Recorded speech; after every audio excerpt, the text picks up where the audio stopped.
Welcome to the Selvan sir. இன்றைக்கி வந்து டே 113 தென்னாடுடைய சிவனை போற்றி எந்நாட்டவருக்கும் இறைவா போற்றி.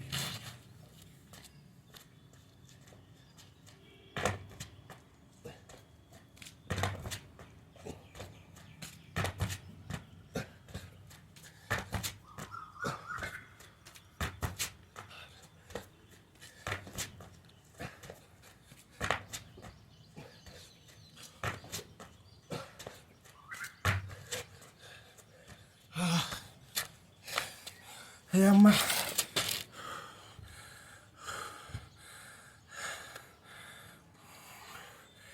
குட் பாய்.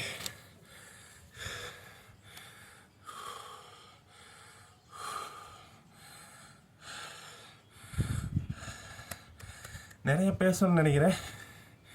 கெஸ் வாங்குது. 1 மினிட்.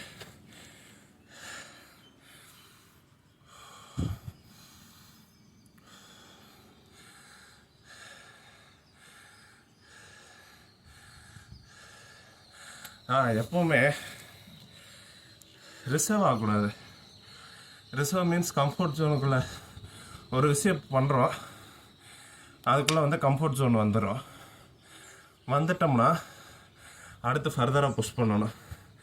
புஷ் பண்ணலைன்னா அதே ஸ்டேஜுக்குள்ளே சுற்றிக்கிட்டு மாதிரி ஃபீல் ஆகும். ஒர்க்கோ இந்த ஆட்டிடியூடோ வீடியோவோ இது எல்லாமே.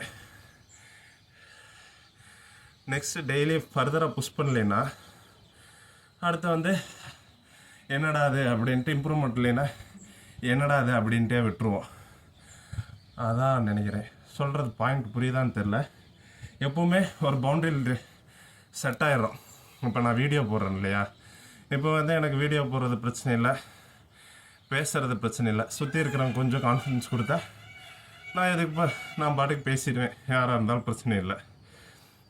ஃபஸ்ட்டு வந்து சையாக இருக்கும். பண்ணணுன்னு நினைப்பேன், பண்ணுவேன். அவங்க அப்படின்னு நினைப்பாங்களோ ஒரு லைட்டாக சை இருக்கும்.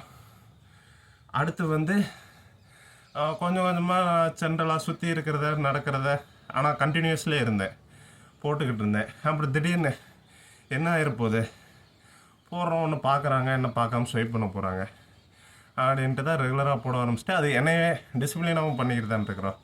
ஒர்க் அவுட் டெய்லி பண்ணணும், ஆனால் பண்ணிக்கிட்டு இருக்கிறேன். எனக்கு எல்லாமே போடணும், ஆனால் அதுக்கான டைம் ரெடி பண்ணி கொஞ்சம் கொஞ்சமாக அப்லோட் பண்ணணும்.